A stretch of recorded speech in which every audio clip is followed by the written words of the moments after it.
Debate വിത്ത് സ്മൃതി Paruthikad. VD. Satheesan രഹസ്യ survey നടത്തിയോ? നടത്തിയെന്ന സതീശൻ വിരുദ്ധ വിഭാഗം, നടത്തിയിട്ടില്ല എന്ന് സതീശൻ വിഭാഗവും പറയുന്നു.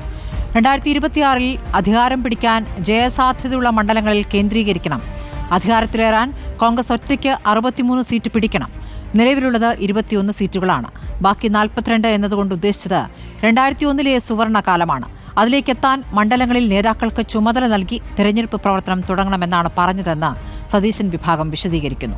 63 മണ്ഡലങ്ങൾ നിങ്ങൾ ഒറ്റയ്ക്കെങ്ങനെ തീരുമാനിച്ചു എന്നാണ് AP അനിൽകുമാർ യോഗത്തിൽ പറഞ്ഞതത്രേ. ഇതോടെ പ്രസംഗം പാതി വഴിയിൽ വി.ഡി. സതീശൻ നിർത്തിയെന്നാണ് വാർത്തകൾ. കോൺഗ്രസിൽ എന്താണ് നടക്കുന്നത്?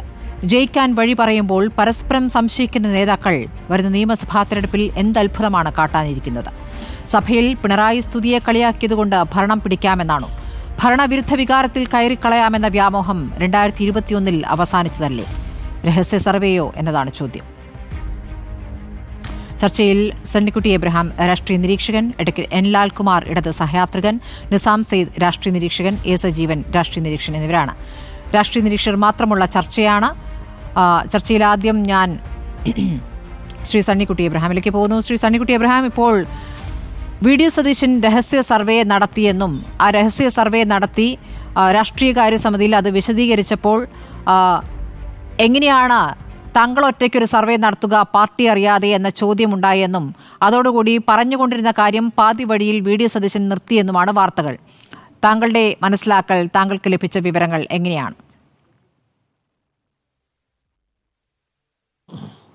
ഞാനിതിനെപ്പറ്റി എൻ്റേതായ രീതിയിൽ അന്വേഷിച്ചു. അപ്പോൾ ഈ പൊളിറ്റിക്കൽ അഫയേഴ്സ് കമ്മിറ്റി ചേരുന്നതിന് മുമ്പായിട്ട്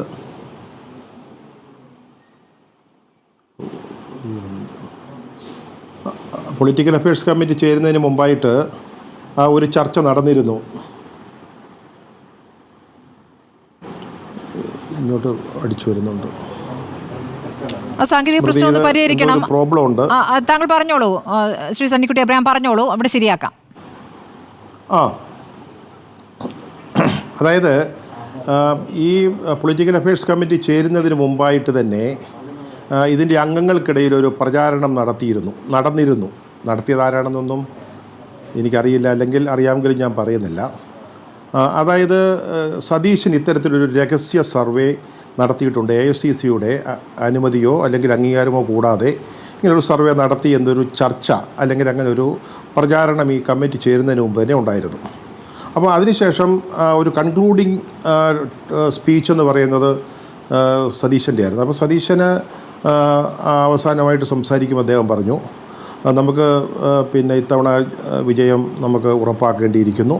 അതിന് നമുക്ക് എൻ്റെ മനസ്സിലുള്ള ഒരു ആശയം അല്ലെങ്കിൽ ഐഡിയ അല്ലെങ്കിൽ എനിക്ക് തോന്നിയ ഒരു വഴി അല്ലെങ്കിൽ രീതി ഇതാണ്. അപ്പോൾ അത് 63 കൃത്യമായിട്ടൊന്നും അദ്ദേഹം പറഞ്ഞിട്ടില്ലെന്നാണ് ഞാൻ അതിൽ പങ്കെടുത്ത ആളുകളിൽ നിന്ന് മനസ്സിലാക്കിയത്. 60-65 സീറ്റുകളിൽ ഇപ്പോഴത്തെ 21 കൂടാതെ ഒരു 60-61 സീറ്റുകളിൽ നമ്മൾ പ്രത്യേകം ശ്രദ്ധ കേന്ദ്രീകരിച്ച് പ്രവർത്തിക്കുകയാണെങ്കിൽ അതിന് അദ്ദേഹം പറഞ്ഞത് ഒരു നിയോജക മണ്ഡലത്തിൽ ഒരു സംസ്ഥാന നേതാവ്, അത് കൂടാതെ പിന്നീട് മണ്ഡലങ്ങളിലേക്ക് ഒരു മണ്ഡലം എന്ന് പറയുമ്പോൾ അവിടുത്തെ പഞ്ചായത്ത് കമ്മിറ്റിയാണ് ഉദ്ദേശിക്കുന്നത്, അവിടെ ഒരു നേതാവ്, അങ്ങനെ ഒരു സംസ്ഥാന നേതാവിൻ്റെ നേതൃത്വത്തിൽ ഒരു 10-12 പേരടങ്ങുന്ന ടീം അതാത് മണ്ഡലങ്ങളിൽ താമസിച്ച് പ്രവർത്തിക്കണം. താമസിച്ചെന്ന് പറഞ്ഞാൽ ഈ തെരഞ്ഞെടുപ്പ് കഴിയുന്നവരെ താമസിക്കുന്നു അല്ലെങ്കിൽ അതെനിക്ക് അറിഞ്ഞുകൂടാ. പക്ഷേ അവിടെ താമസിച്ച് അവർക്ക് ആദ്യമായിട്ട് ചില പ്രൈമറി ഡ്യൂട്ടീസ് നൽകണം. ഒന്നാമത്തെ കാര്യം ബൂത്ത് കമ്മിറ്റികൾ ഇല്ലാത്തടത്ത് ഉണ്ടാക്കുക, അതുപോലെ തന്നെ വോട്ടർമാരെ ചേർക്കുക, അങ്ങനെ കുറേ ടാസ്ക് ഏൽപ്പിച്ചു കൊടുത്ത് പ്രവർത്തിക്കണം. അങ്ങനെ ഒരു ശ്രദ്ധ കേന്ദ്രീകരിക്കൽ ഒരു സെലക്റ്റഡ് ആയിട്ടുള്ള 60-65 സീറ്റുകളിൽ ഉണ്ടാവുകയാണെങ്കിൽ ആ പ്രവർത്തന രീതിയിലൂടെ നമുക്കൊരു സമഗ്രമായ ഒരു പ്രവർത്തനത്തിലൂടെ നമുക്ക് വിജയിക്കാൻ കഴിയും. അദ്ദേഹം പറഞ്ഞത് തൃക്കാക്കരയിലും പിന്നീട് പുതുപ്പള്ളിയിലും അതിനുശേഷം പാലക്കാടും ഏതാണ്ട് ഇതേ രീതിയാണ് നമ്മൾ ഉപയോഗിച്ചത്. തൃക്കാക്കരയിൽ വേണ്ടത്ര ഇതേപോലെ ഒരു പൂർണ്ണ തോതിൽ പറ്റിയില്ല. പുതുപ്പള്ളി ആയപ്പോഴേ കുറേ കൂടെ നല്ല രീതിയിൽ ചെയ്യാൻ പറ്റി. പാലക്കാട് എത്തിയപ്പോഴേക്കും 1 മാസം മുമ്പ് തന്നെ എല്ലാ കാര്യങ്ങളും തീരുമാനിച്ച് നേതാക്കളെ ഉത്തരവാദിത്തങ്ങൾ ഏൽപ്പിച്ച് ചെറുപ്പക്കാരടക്കമുള്ളവരെ അങ്ങനെ ഒരു അന്തരീക്ഷം അവിടെ സൃഷ്ടിച്ചിരുന്നു. അതുപോലെ നമുക്ക് ചെയ്യുകയാണെങ്കിൽ പിന്നെ നമുക്ക് നേട്ടങ്ങൾ ഉണ്ടാക്കാൻ സാധിക്കുമെന്നുള്ള രീതിയിൽ പ്രസംഗിച്ചു. അപ്പോൾ ഈ പ്രസംഗത്തിൻ്റെ ഒരു പകുതിയാകുമ്പോൾ തന്നെ അനിൽകുമാർ പിന്നെ നിങ്ങളെ ഇങ്ങനൊരു സർവേ നടത്താൻ ആരാണ് ചുമതലപ്പെടുത്തിയത്, AICC അറിഞ്ഞിട്ടില്ല, അല്ലെങ്കിൽ KPCC അറിഞ്ഞിട്ടില്ല, പിന്നെ എങ്ങനെ നിങ്ങൾ നടത്തി എന്ന് പറയുമ്പോഴേക്കും പിന്നീട് സതീശൻ അതിന്മേൽ കൂടുതൽ ചർച്ചയ്ക്ക് തയ്യാറായില്ല.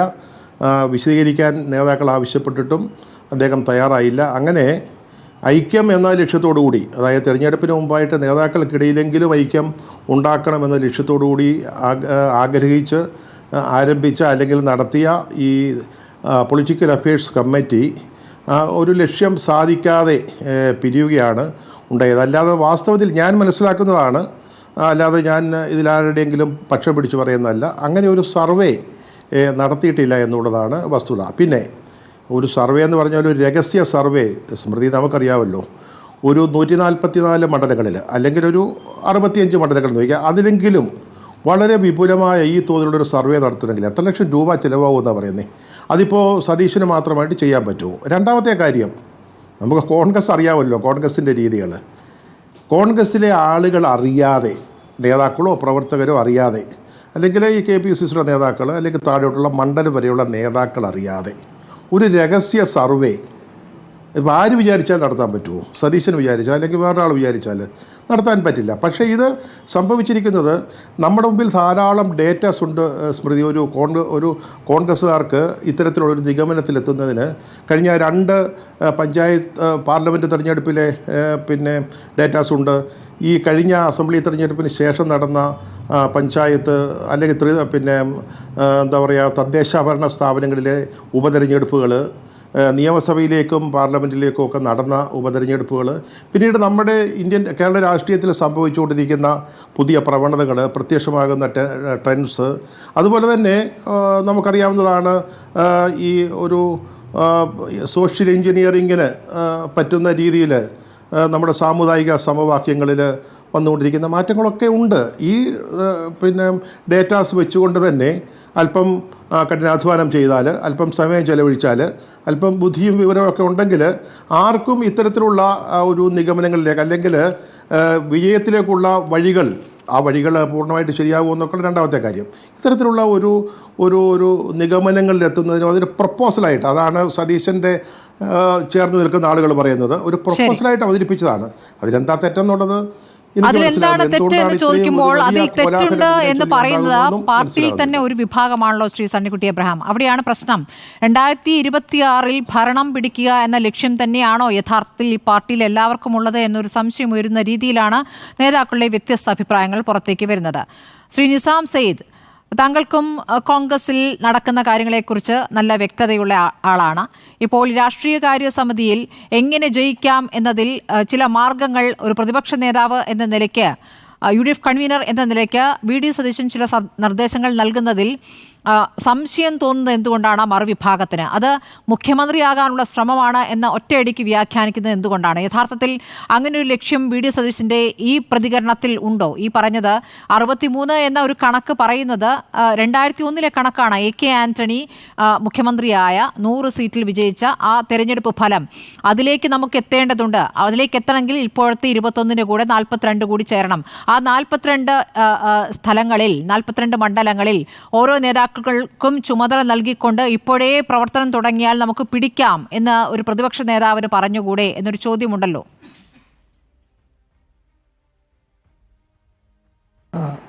സ്മൃതി, ബഹുമാനപ്പെട്ട സണ്ണിക്കുട്ടി പറഞ്ഞതുപോലെ ഇതൊരു സർവേ ആയിരുന്നില്ല എന്നാണ് എനിക്കറിയാൻ കഴിഞ്ഞത്. ഇതൊരു പഠനം, നിലവിൽ നമുക്ക് ലഭ്യമായ വിവരങ്ങളുടെ അടിസ്ഥാനത്തിൽ നടത്തിയ ഒരു പഠനത്തിൻ്റെ റിപ്പോർട്ട് പ്രതിപക്ഷ നേതാവ് അവതരിപ്പിക്കുക മാത്രമായിരുന്നു ചെയ്തത് എന്നാണ് അറിയപ്പെട്ടത്. രഹസ്യ സർവേ നടത്തിയോ ഇല്ല എന്ന ചോദ്യത്തിന് അങ്ങ് ഒരു രഹസ്യ സർവേ നടന്നിട്ടില്ല എന്ന് തന്നെ ഉത്തരം നമ്മൾ പറയേണ്ടി വരും. പിന്നെ ഒരു പഠനം എത്തിച്ചേരാൻ, പഠനത്തിലേക്ക് അതിൻ്റെ കൺക്ലൂഷനിലേക്ക് എത്തിച്ചേരാനായിട്ട് ഒത്തിരി മാർഗങ്ങൾ നമ്മുടെ മുന്നിലുണ്ട്. ഇപ്പോൾ തന്നെ കേരളത്തിലെ നിലവിലിരിക്കുന്ന രാഷ്ട്രീയ സാഹചര്യം എന്താണെന്ന് കഴിഞ്ഞു പോയ തെരഞ്ഞെടുപ്പുകളെ ആധാരമാക്കി നമുക്ക് ചർച്ച ചെയ്യാം. ഇപ്പോൾ അടുത്ത കാലത്ത് കേരളത്തിൽ നടന്ന ഏറ്റവും രാഷ്ട്രീയ അടിസ്ഥാനത്തിലുള്ളൊരു തെരഞ്ഞെടുപ്പ് ചേലക്കര മണ്ഡലത്തിലേക്ക് നടന്ന തെരഞ്ഞെടുപ്പാണ്. ചേലക്കരയിൽ LDF വിജയിച്ചു, UDF പരാജയപ്പെടുത്തു. പക്ഷേ വളരെ പ്യുവർലി വളരെ പൊളിറ്റിക്കലായി നടന്ന ഒരു മത്സരമായിരുന്നു അത്. അവിടെ സംഭവിച്ചത് കഴിഞ്ഞ തെരഞ്ഞെടുപ്പിൽ 39,000-ൽ പരം വോട്ടുകൾക്ക് വിജയിച്ച LDFന് 11,000-ൽ പരം വോട്ടുകൾക്കാണ് ഈ പ്രാവശ്യം വിജയിക്കാൻ കഴിഞ്ഞത്. ലഭിച്ച വോട്ടുകളിൽ തന്നെ അത് 84,000 എന്നത് 68,000-ആയി കുറയുകയും ചെയ്തു. അതായത് ഭൂരിപക്ഷത്തിൽ 28,000 വോട്ടിൻ്റെ വ്യത്യാസമുണ്ടാകുന്നു. LDFന് ലഭിച്ച വോട്ടുകളിൽ 18,000 വോട്ടിൻ്റെ വ്യത്യാസമുണ്ടാകുന്നു. അപ്പോൾ ഇത്രയും രാഷ്ട്രീയമായി മത്സരം നടക്കുന്ന ഒരു സ്ഥലത്ത് ഇത്രയും വോട്ടുകളുടെ വ്യത്യാസമുണ്ടായെങ്കിൽ കേരളത്തിലെ പൊതുവായ ഫലം എന്തായിരിക്കും? ഇത്രയും 28,000 വോട്ടുകളുടെ ഭൂരിപക്ഷം കുറഞ്ഞാൽ കേരളത്തിലെ ഒരു പഠനം നടത്തിയാൽ ഏതാണ്ട് 22 മണ്ഡലങ്ങളിലാണ് കഴിഞ്ഞ തെരഞ്ഞെടുപ്പുകളിലെ ഫലവുമായി നമ്മൾ വിശകലനം ചെയ്ത് നോക്കുമ്പോൾ LDFന് വിജയിക്കാൻ കഴിയുന്നത്. അത്തരമൊരു രാഷ്ട്രീയ സാഹചര്യം കേരളത്തിൽ നിലനിൽക്കുന്നു എന്നുള്ളൊരു അസംഷനിൽ നിന്ന് ഒരു പഠനം അവതരിപ്പിക്കുകയായിരുന്നു എന്നാണ് എനിക്കറിയാൻ കഴിഞ്ഞത്. ആ പഠനം അവതരിപ്പിച്ചപ്പോൾ നമുക്കറിയാം കോൺഗ്രസിൽ രഹസ്യമായി ഒന്നും നടക്കുകയില്ല. കോൺഗ്രസിൽ വ്യത്യസ്തമായ താല്പര്യങ്ങളുണ്ട്, ആളുകൾ പക്ഷേ പുറത്തറിയുന്ന വാർത്തകൾ എല്ലാം യഥാർത്ഥത്തിൽ നടന്ന് അതുപോലെ തന്നെയാണോ എന്നുള്ള കാര്യവും നമ്മൾ സംശയിക്കണം. പുറത്താര് വാർത്ത അറിയിക്കുന്നു എന്നുള്ളത് അവരവരുടെ താല്പര്യങ്ങളനുസരിച്ച് വാർത്തകൾക്ക് പല വ്യാഖ്യാനങ്ങളുണ്ടാകാം, വിശകലനങ്ങളുണ്ടാകാം. ഈ വാർത്തയെ ഇതെല്ലാം മാധ്യമ സൃഷ്ടി എന്ന് തള്ളിക്കളയുന്നുണ്ട്. ശരിയാണ്, മാധ്യമങ്ങളിൽ പല രൂപത്തിൽ വാർത്ത വരുന്നുണ്ട്. ഈ പല രൂപത്തിൽ വാർത്ത എവിടെ നിന്നാണ് വരുന്നതെന്നുള്ളതാണല്ലോ ഏറ്റവും പ്രധാനം. അവിടെ നിന്ന് തന്നെയാണല്ലോ ആവിർഭാവം, അതിനകത്ത് നിന്ന് തന്നെയാണല്ലോ കൊടുക്കുന്നത്. ഈ സർവേ എന്ന വാക്ക് എവിടെ നിന്ന് വന്നു?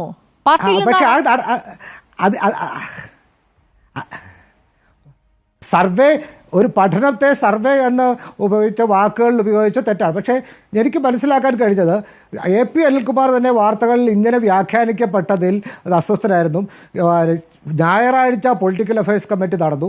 തിങ്കളാഴ്ച രാവിലെ PD സതീശൻ്റെ വീട്ടിൽ അദ്ദേഹം എത്തുകയും ഇവർ രണ്ടുപേരും ഒരുമിച്ച് ബ്രേക്ക്ഫാസ്റ്റ് കഴിക്കുകയും താൻ പറഞ്ഞ കാര്യങ്ങളല്ല, താൻ ഉദ്ദേശിച്ച കാര്യങ്ങളല്ല വാർത്തയായി വന്നതെന്ന് അദ്ദേഹം വിശദമാക്കുകയും ചെയ്തു എന്നാണ്. ഇവർ രണ്ടുപേരും ഒരുമിച്ച് സംസാരിച്ചു.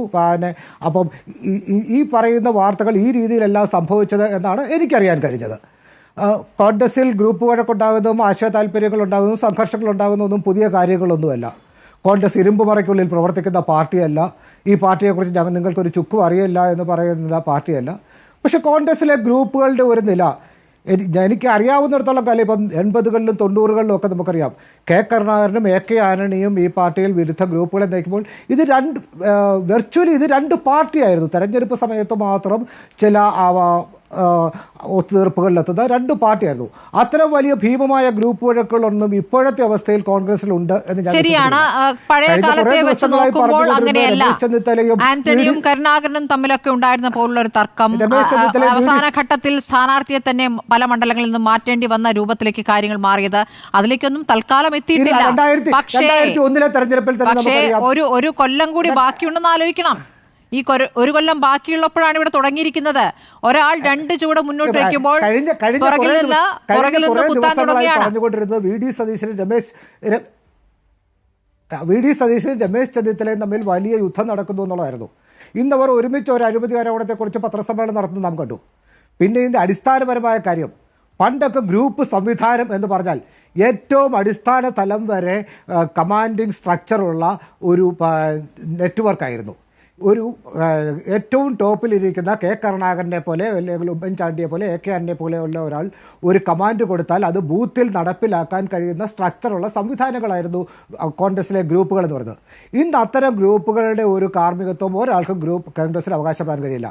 അത്തരം ഒരു ഗ്രൂപ്പ് സ്ട്രക്ചറും ഇപ്പോൾ വളരെ ഫ്ലോട്ടിംഗ് ആയ ആരോടാണ് ലോയൽറ്റി, ആരോടാണ് അലീജിയൻസ് എന്നൊന്നും തീരുമാനിക്കാൻ കഴിയാത്ത, അങ്ങനെ വ്യക്തമായ സുനിശ്ചിതമായ സുദൃഢമായ വിശ്വാസ്യതയോ വിശ്വസ്തതയോ ലോയൽറ്റിയോ ഒന്നുമുള്ള ഒരു ഗ്രൂപ്പ് സംവിധാനം നിലവില്ല. അതുകൊണ്ട് തന്നെ മുകളിൽ നിന്നുകൊണ്ട് ഒരു ബൂത്തിലെ കാര്യങ്ങൾ തീരുമാനിക്കാൻ പറയാൻ കഴിവോ ശേഷിയോ ഉള്ള നേതാക്കന്മാർ കോൺഗ്രസില്ല. പിന്നെ സംഭവിക്കാവുന്നത് ഒരു പെർസെപ്ഷൻ ക്രിയേറ്റ് ചെയ്യാൻ പറ്റും. കോൺഗ്രസിൻ്റെ ഉള്ളിൽ വലിയ പോര് നടക്കുന്നു, അതുകൊണ്ട് കോൺഗ്രസിന് വോട്ട് ചെയ്തിട്ട് എന്ത് സംഭവിക്കാനാണ്, അല്ലെ കോൺഗ്രസ്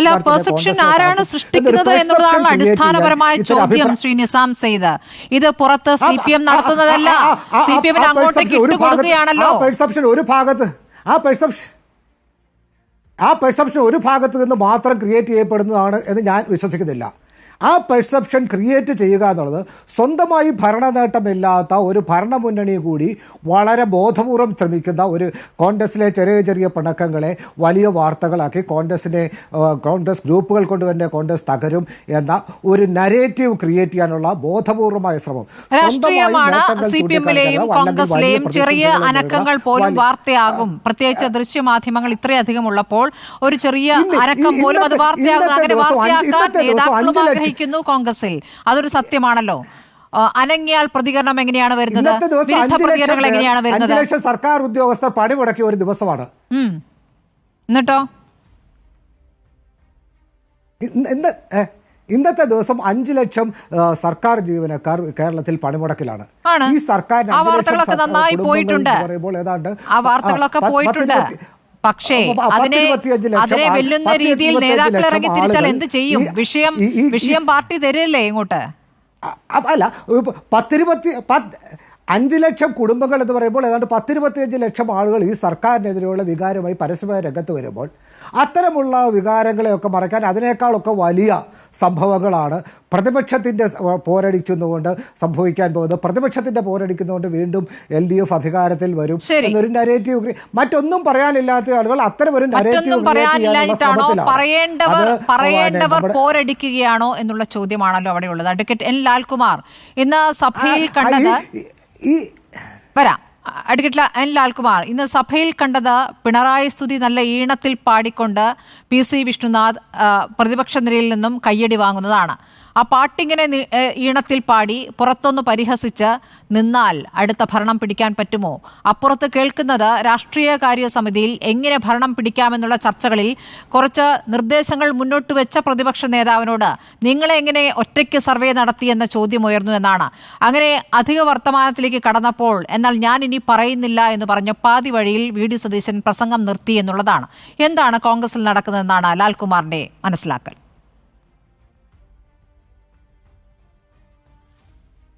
അല്ല, ആദ്യം തന്നെ PC വിഷ്ണുനാഥ് സംസാരിച്ചത് എന്താന്ന് ഞാൻ കേട്ടില്ല.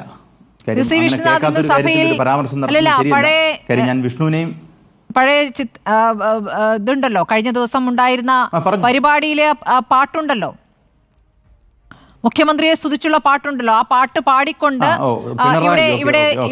ഇവിടെ സർക്കാർ ജീവനക്കാർ 2 തട്ടിലാണെന്നും ഒരു വിഭാഗത്തിന് നല്ല ശമ്പളം ബാക്കിയുള്ളവർ ബുദ്ധിമുട്ടുകയാണ്. ഇന്നിപ്പോൾ സമരത്തിന്റെ ദിവസമാണല്ലോ, ആ ദിവസം ആ വിഷയം കൂടി ഉന്നയിച്ചുകൊണ്ട് സഭയിൽ അദ്ദേഹം പ്രസംഗിച്ചതാണ്.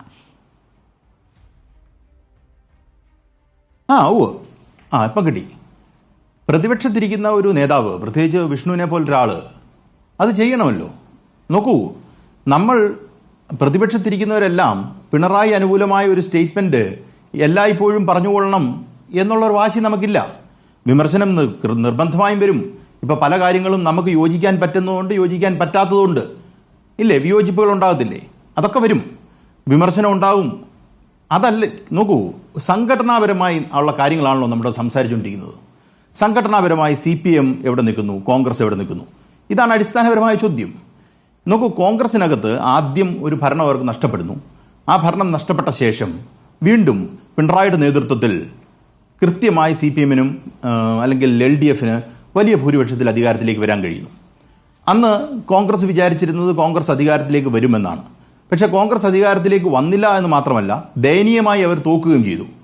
അത് അവർക്കുണ്ടാക്കിയിരിക്കുന്ന ഒരു വെപ്രാളം, ആ വെപ്രാൾ ഇനിയും അധികാരത്തിൽ നിന്ന് വിട്ടു നിൽക്കാൻ പറ്റില്ല എന്ന് മുസ്ലിം ലീഗിൻ്റെ ഒരു നേതാവ് പറയുന്നത് അതുകൊണ്ടാണ്. കാര്യം അവരെ സംബന്ധിച്ചിടത്തോളം അധികാരം എന്ന് പറയുന്നത്, അധികാരത്തിൽ നിന്ന് മാറി നിൽക്കാൻ പറ്റില്ല. ഇപ്പം ഞാൻ പറയുന്നു CPM-ന് അടുത്ത പ്രാവശ്യം അധികാരം പോയി കഴിഞ്ഞാൽ ഒന്നും സംഭവിക്കത്തില്ല. ഞാൻ അങ്ങനെ തന്നെയാണ് പറയുന്നത്. അതൊരു ഞാൻ ആ സംഘടനാപരമായാണ് പറയുന്നത്. അധികാരമുണ്ടെങ്കിൽ മാത്രമേ ഈ പാർട്ടി നിലനിൽക്കത്തുള്ളൂ എന്നുള്ളൊരു ധാരണ ഒരു കാരണവശാലും എനിക്കില്ല. ആശയം നിലനിൽക്കുക തന്നെ ചെയ്യും. പക്ഷേ അധികാരം എന്ന് പറയുന്നത് ഏത് പാർട്ടിയുടെ കാര്യത്തിലായാലും അത് പറഞ്ഞോളൂ. അതും ഒരു വിമർശനമാണല്ലോ, അല്ലേ? അതും ഒരു വിമർശനം, അതും പറയുന്നവരുണ്ട്. ഞാൻ പറഞ്ഞു വരുന്നത് അതല്ല. അധികാരത്തിൽ ഇരുന്നാൽ നശിച്ചു പോകും എന്ന് പറയുന്ന വിമർശനവും അധികാരമില്ലെങ്കിൽ ഞങ്ങൾ ഇല്ല എന്ന് പറയുന്നതും രണ്ടാണെന്നാണ് എൻ്റെ വിലയിരുത്തൽ. അത് താങ്കൾക്ക് എങ്ങനെ വേണമെങ്കിൽ വിലയിരുത്താം, അതിനൊരു അഭിപ്രായമില്ല. കേരളത്തിൽ കുറേ നാളുകളായി നടക്കുന്നത് കോൺഗ്രസിനകത്ത് 16 ഗ്രൂപ്പാണ് ഇപ്പോൾ ഉള്ളത്. പണ്ട് ഉമ്മൻചാണ്ടി സാർ ഉണ്ടായിരുന്ന കാലത്ത് അല്ലെങ്കിൽ ഉമ്മൻചാണ്ടി സാറ്, ആന്റണി ഗ്രൂപ്പ്, അപ്പുറത്ത് കരുണാകരൻ്റെ ഗ്രൂപ്പ്, അത് കഴിഞ്ഞ് ആന്റണി ഗ്രൂപ്പ്, രമേശ് ചെന്നിത്തല ഗ്രൂപ്പ്, അങ്ങനെ മുന്നോട്ട് പോയിക്കൊണ്ടിരുന്നപ്പം ഒരു ബൈപോളാർ പൊളിറ്റിക്സ് വ്യക്തമായി കോൺഗ്രസിനകത്തുണ്ടായിരുന്നു. അന്ന് ഇതിനകത്ത് മൊത്തം ഗ്രൂപ്പാണെന്ന് കേരളത്തിലെ മാധ്യമപ്രവർത്തകരും സാമൂഹ്യ രാഷ്ട്രീയ നിരീക്ഷകരും പറഞ്ഞപ്പം ഇവിടുത്തെ കോൺഗ്രസ് നിരീക്ഷകർ അല്ലെങ്കിൽ കോൺഗ്രസ് സഹയാത്രികർ, അതുമാത്രമല്ല കോൺഗ്രസ് നേതാക്കന്മാർ പോലും പറഞ്ഞുകൊണ്ടിരുന്നത് ഗ്രൂപ്പ് എന്ന് പറയുന്നത് കോൺഗ്രസിന്റെ ശക്തിയാണ് എന്നാണ്. ഇപ്പം ആ ശക്തിയൊക്കെ ഇപ്പം നോക്കൂ, ഒന്നിലേക്ക് മാറിയപ്പം പഴയതിൽ നിന്ന് ശക്തിയായി എന്നാണ് പറയുന്നത്. പഴയതിനെക്കാട്ടിലും ഗംഭീരമായി. അന്ന് ഗ്രൂപ്പ് ഇല്ലായിരുന്നു, ഇപ്പം ഗ്രൂപ്പ് ഇല്ല എന്ന് പറയുന്നത്. അന്ന് പറഞ്ഞുകൊണ്ടിരുന്ന ഗ്രൂപ്പ് ആ ശക്തി എന്നാണ്. ഞാൻ വളരെ ലളിതമായി പറയാം, പണ്ടുണ്ടായിരുന്ന ശക്തി കോൺഗ്രസിന് ഇന്നില്ല. കാര്യം ഗ്രൂപ്പ് ഉണ്ടായിരുന്നപ്പം യഥാർത്ഥത്തിൽ അതിനകത്തൊരു ഡെമോക്രാറ്റിക് വർക്ക് നടക്കുന്നുണ്ടായിരുന്നു. ഞാൻ എതിർക്കുന്നൊന്നുമില്ല അതിനകത്തെ. കോൺഗ്രസ് പാർട്ടിയെ പൂർണ്ണമായി എല്ലാ ഘട്ടത്തിലും തള്ളി പറഞ്ഞിട്ടുള്ള ആളൊന്നുമല്ല ഞാൻ. നോക്കൂ, ഇവിടെ കഴിഞ്ഞ പ്രാവശ്യമാണ് ഉമ്മൻചാണ്ടി എന്ന് പറയുന്ന അല്ലെങ്കിൽ ഒരു വലിയ നേതാവ് ഒരു സൈഡിൽ നിൽക്കുന്നു, അദ്ദേഹവും ഇപ്പുറത്ത് കുറെ കൂട്ടരും നിൽക്കുന്നു. അങ്ങനെ ഒരു ബൈപോളാർ പൊളിറ്റിക്സ് എന്ന് പറയുന്നത് പലപ്പോഴും എല്ലാ കക്ഷികളെയും എല്ലാ പാർട്ടികളെയും പലപ്പോഴും പ്രയോജനം ചെയ്തിട്ടുണ്ട്. ഇപ്പൊ CPM സംബന്ധിച്ചിടത്തോളം VS അച്യുതാനന്ദൻ എന്ന് പറയുന്ന ഒരാൾ അപ്പുറത്ത് നിൽക്കുന്നു, ഇപ്പുറത്ത് പിണറായി വിജയൻ നിൽക്കുന്നു. അപ്പുറത്തും ഇപ്പുറത്തുമായിട്ട് നിങ്ങൾ വ്യാഖ്യാനിച്ചാൽ പോലും അത് യഥാർത്ഥത്തിൽ സംഘടനാപരമായ ഗുണമാണ് ചെയ്യുക. സംഘടനാപരമായി എപ്പോഴും ഗുണമാണ് ചെയ്യുന്നത്. നായനാറുടെ കാലത്ത് നായനാർ VS അച്യുതാനന്ദൻ ഇങ്ങനെയൊക്കെ പറയും നമ്മൾ.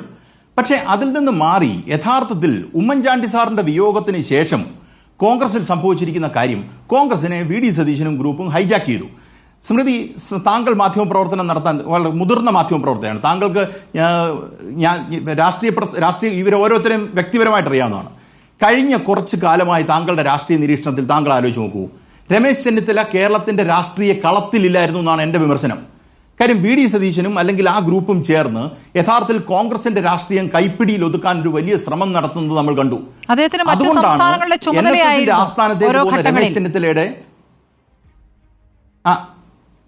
അതെ മറ്റ് സംസ്ഥാനത്തെ ചുമതല ഒരിക്കലും അവസാനിക്കാത്ത രീതിയിൽ അദ്ദേഹത്തിന് അങ്ങോട്ട് ചുമതല കിട്ടുന്നതിന് കാര്യം എന്താണെന്നുള്ളതാണ് അടുത്ത ചോദ്യം.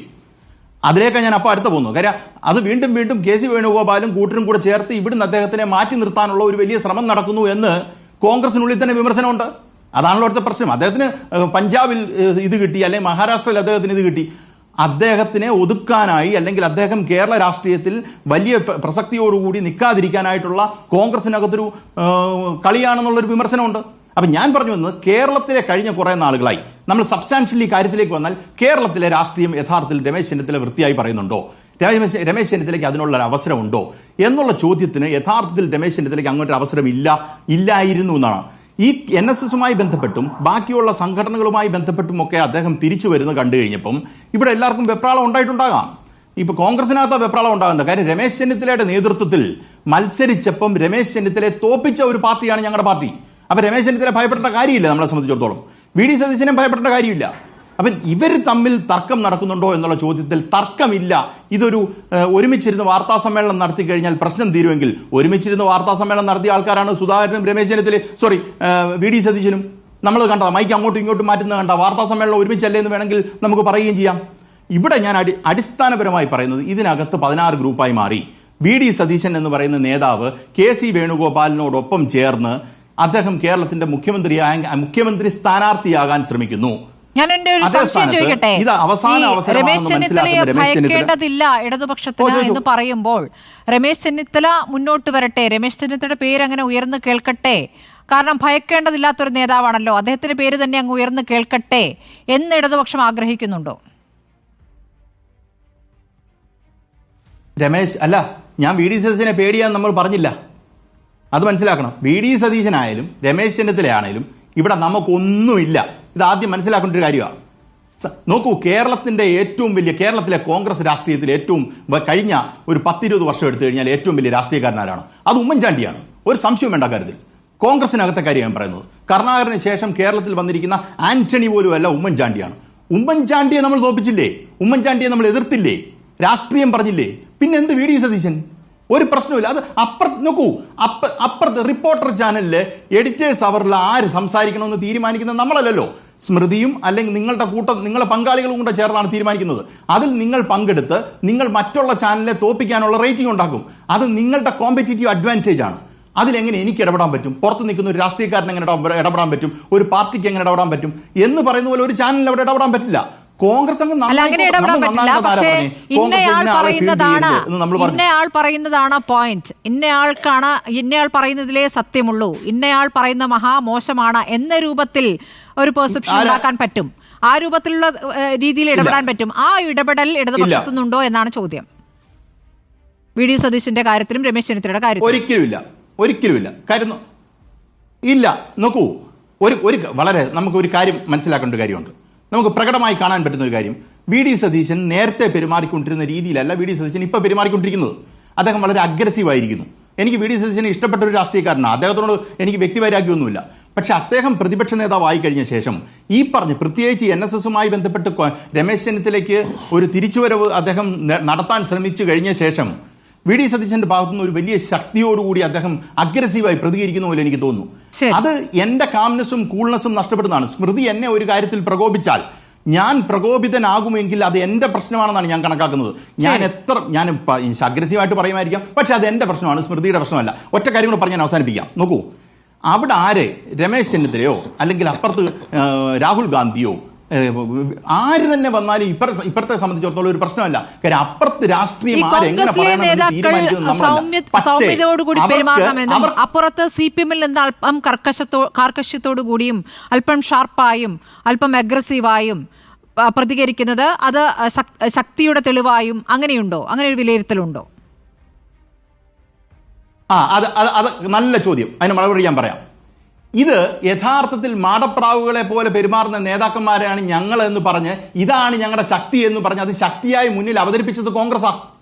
ഇതാ അവിടുത്തെ പ്രശ്നം. നോക്കൂ, ഇതൊരു ശക്തിയാണ്. ഞങ്ങൾ എല്ലാവരും ചിരിച്ച മുഖത്തോടുകൂടിയാണ് പെരുമാറുന്നത്, ഞങ്ങളെല്ലാം സമാധാന പാർട്ടിയാണ്, ഞങ്ങൾ ഗാന്ധിജിയുടെ പാർട്ടിയാണ് എന്ന നറേറ്റീവോടുകൂടി യഥാർത്ഥത്തിൽ CPM എന്ന് പറയുന്നത് അഗ്രസീവും ജനങ്ങളെ കാണുമ്പോൾ മിണ്ടാത്തവരും ചിരിക്കാത്തവരും ആണെന്ന് പറഞ്ഞ് സ്ഥാപിക്കാനായി ഇതാണ് ഞങ്ങളുടെ ശക്തി എന്ന് കേരളത്തിന്റെ രാഷ്ട്രീയ മണ്ഡലത്തിൽ പറഞ്ഞ് പ്രചരിപ്പിക്കാൻ ശ്രമിച്ച കോൺഗ്രസ്സുകാരൻ ഇങ്ങനെ ഒരാൾ പറയുമ്പോൾ നമുക്കതൊരു വിമർശനമായിട്ട് പറഞ്ഞുകൂടെ? നിശ്ചയമായും പറയാൻ പറ്റുമെന്നാണ് ഞാൻ കരുതുന്നത്. ഒരു സംശയമില്ല കരുതി. ശ്രീ എ. സജീവൻ, കോൺഗ്രസിലെ ഒരു സർവേ വി ഡി സതീശൻ ഒറ്റയ്ക്ക് നടത്തിയെന്നതാണല്ലോ ഇപ്പോഴത്തെ വിവാദത്തിന് അടിസ്ഥാനം. പക്ഷേ സംസ്ഥാനത്ത് ഇപ്പോൾ 140 മണ്ഡലങ്ങളിലും സർവേ നടത്താൻ ഒരു ഏജൻസി ഏൽപ്പിക്കാൻ ചുരുങ്ങിയത് 25 ലക്ഷം രൂപയാകും. അങ്ങനെ പണം ഇറക്കിക്കൊണ്ട് വി ഡി സതീശൻ ഒറ്റയ്ക്കൊരു സർവേ നടത്തുമോ എന്നുള്ളതാണ് സതീശൻ വിഭാഗം ചോദിക്കുന്നത്. മാത്രമല്ല, അതിനകത്ത് നടന്ന കാര്യങ്ങൾ പലപ്പോഴായി വി ഡി സതീശൻ ഉപതെരഞ്ഞെടുപ്പ് ഘട്ടങ്ങളിലൊക്കെ പറഞ്ഞിട്ടുള്ളതാണ്. എങ്ങനെയാണ് തിരഞ്ഞെടുപ്പ് വിജയിക്കാനുള്ള പ്രവർത്തനങ്ങൾ ഞങ്ങൾ നടത്തുന്നത്, ആ മണ്ഡലം കേന്ദ്രീകരിച്ച് നേരത്തെ തന്നെ നേതാക്കളെ അവിടെ വിടുന്നു, ബൂത്ത് തലത്തിൽ പ്രവർത്തനം, എവിടെയൊക്കെയാണ് കുറവ് അവിടെ കൂടുതൽ പ്രവർത്തനം, കൂടുതലുള്ളയിടത്ത് കൂടുതൽ ആത്മവിശ്വാസത്തോടെ പ്രവർത്തനം. അങ്ങനെ അതിനൊരു കണക്ക് ഇതിപ്പോൾ പാലക്കാട് ഉപതെരഞ്ഞെടുപ്പിൽ വിജയിച്ച ശേഷം അത് നേതാക്കൾ എങ്ങനെ വിജയിച്ചു എന്നതിലും ഈ ബൂത്ത് കണക്കൊക്കെ വളരെ വിശദമായി തന്നെ പറയുന്നുണ്ടായിരുന്നു. അപ്പോൾ അങ്ങനെ ഒരു കണക്കാണ് അവിടെ വി ഡി സതീശൻ സമർപ്പിച്ചതെന്നും ഈ 63 എന്ന കണക്ക് വരുന്നത് 2001 നേടിയ കണക്കാണ് എന്നും പറയുകയാണ്. അപ്പോഴാണ് അവിടെ അനിൽകുമാറിന്റെ പ്രതികരണമായി മറ്റൊന്ന് പുറത്തേക്ക് വരുന്നത്. യഥാർത്ഥത്തിൽ ഈ തർക്കം പുറത്തേക്ക് വരണം എന്ന് തന്നെയാണോ കോൺഗ്രസിൽ ഒരു വിഭാഗമെങ്കിലും ആഗ്രഹിക്കുന്നത്? അങ്ങനെ ആഗ്രഹിക്കുമ്പോൾ അവർ യഥാർത്ഥത്തിൽ ഭരണം ആഗ്രഹിക്കുന്നുണ്ടോ 2026?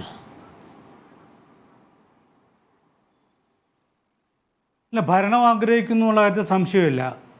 ആര് ഭരണത്തിൻ്റെ നേതൃത്വത്തിലുണ്ടാവണം എന്നുള്ളതിലാണ് ഏറ്റവും വലിയ പ്രശ്നം. ഈ തർക്കമൊക്കെ ഇതാണ്. ഇപ്പോൾ പറഞ്ഞു വരുന്ന കാര്യം, ഈ സർവേ ആയാലും പഠനമായാലും സത്യത്തിൽ അത് അനിവാര്യമായൊരു കാര്യമാണ്.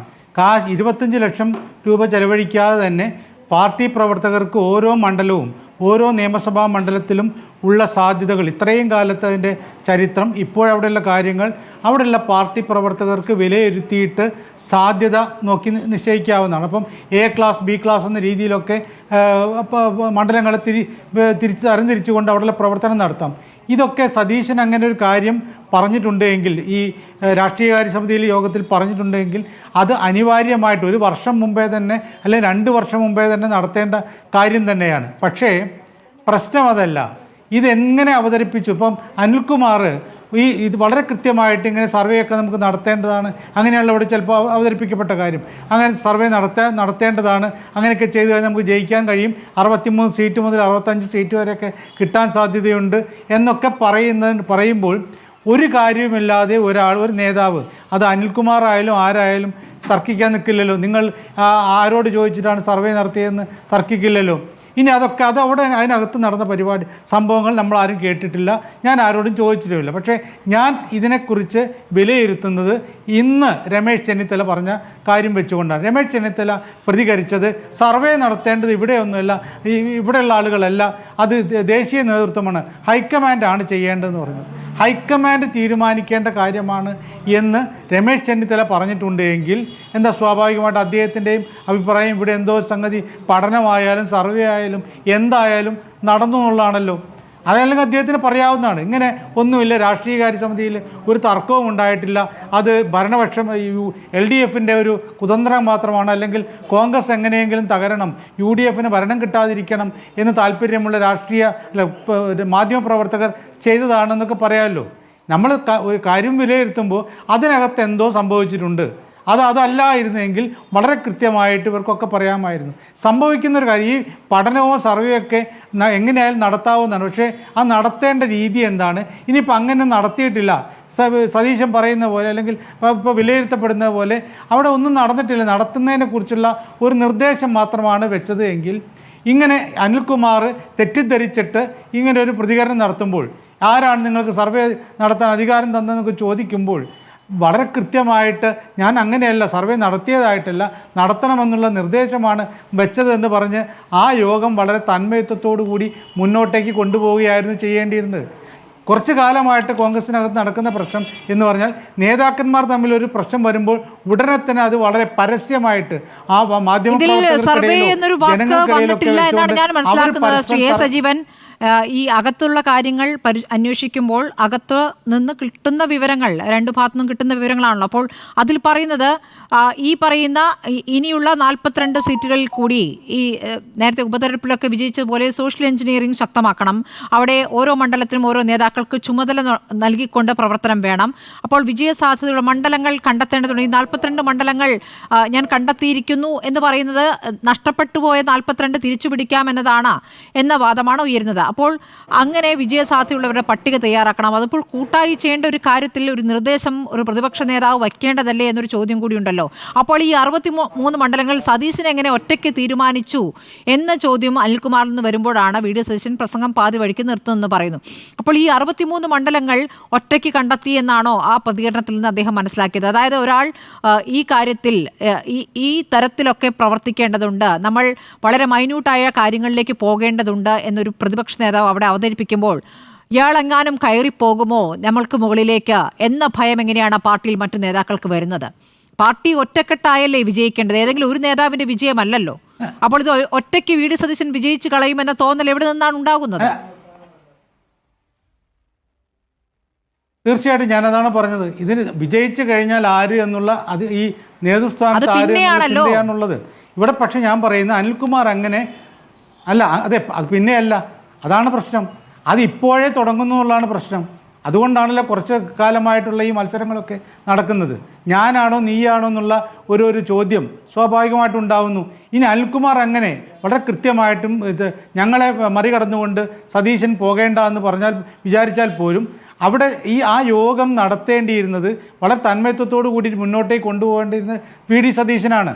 അദ്ദേഹം ഇങ്ങനെ ഒരു സംഭവം ഉണ്ടാകുമ്പോൾ ഞാൻ സർവേ എന്നൊരു വാക്ക് ഉപയോഗിച്ചിട്ടില്ല, പഠനം എന്നൊരു വാക്ക് ഉപയോഗിച്ചിട്ടില്ല, ഇങ്ങനെ നമുക്ക് ജയിക്കാൻ സാധ്യതയുള്ള എൻ്റെ മനസ്സിൽ തോന്നിയ കുറേ മണ്ഡലങ്ങളുണ്ട്, അവിടെയൊക്കെ നമ്മൾ കുറേ കൂടി ശ്രദ്ധിക്കേണ്ടിയിരുന്നു എന്ന് പറഞ്ഞ ആ യോഗം വളരെ കൃത്യമായിട്ട് രാഷ്ട്രീയകാര്യ സമിതി യോഗമാണല്ലോ, സ്വാഭാവികമായിട്ട് അവിടെ ചർച്ച ഉണ്ടാക്കിയെടുക്കേണ്ടിയിരുന്നു. ഞാനതുകൊണ്ടാണ് പറഞ്ഞത്, കുറച്ച് കാലമായിട്ടുള്ളത് തർക്കങ്ങൾ ജനങ്ങൾക്ക് മുമ്പിൽ പോലും പരസ്യമാക്കി പറയുന്നൊരവസ്ഥ നമ്മൾ കണ്ടതല്ലേ.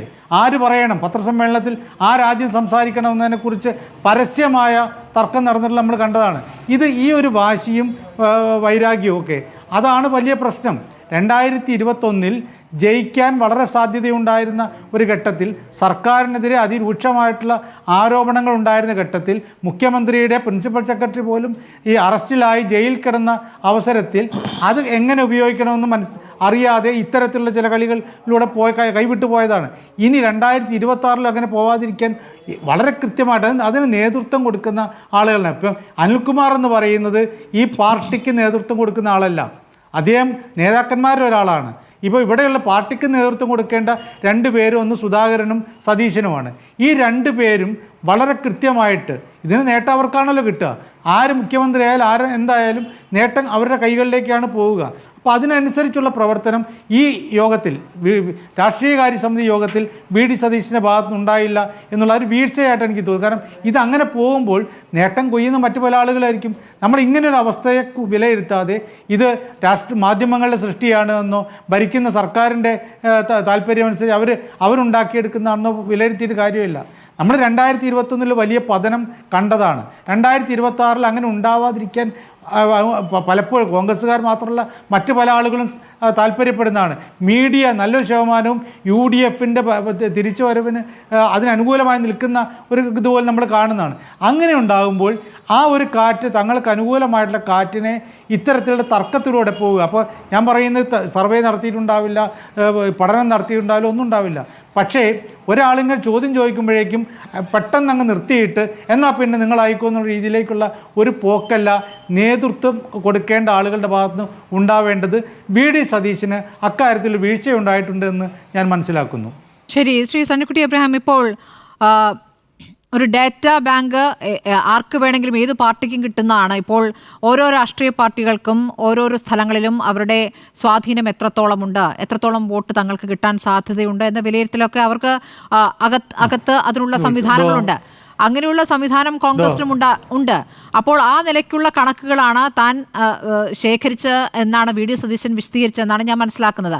യഥാർത്ഥത്തിൽ VD സതീശൻ എന്ന പേര് ഒറ്റ പേരിലേക്ക് കാര്യങ്ങൾ ചുരുങ്ങരുത്. തെരഞ്ഞെടുപ്പിൽ എന്തായാലും വിജയിക്കണം, പക്ഷേ VD സതീശൻ എന്ന ഒറ്റ പേരിലേക്ക് കാര്യങ്ങൾ എത്തരുത് എന്ന ഉദ്ദേശം യഥാർത്ഥത്തിൽ പുറത്ത് പ്രതികരിക്കുന്ന രമേശ് ചെന്നിത്തലയ്ക്കാണോ അതോ പുറത്തേക്ക് പേര് വരാത്ത മറ്റേതെങ്കിലും നേതാക്കൾക്കാണോ?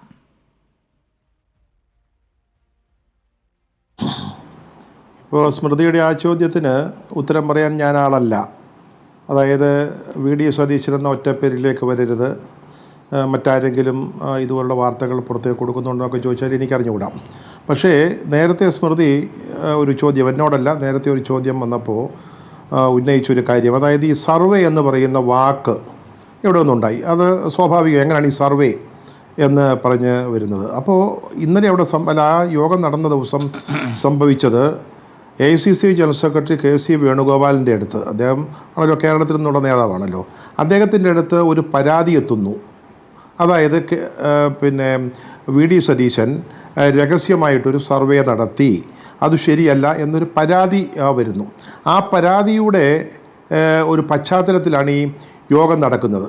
അപ്പോൾ സ്വാഭാവികമായിട്ടും അത് ഉന്നയിക്കണം എന്നൊക്കെ പലരും ആഗ്രഹിച്ചിട്ടുണ്ടാവും, ഉന്നയിക്കപ്പെടണം എന്ന് ആഗ്രഹിച്ചിട്ടുണ്ടാവും.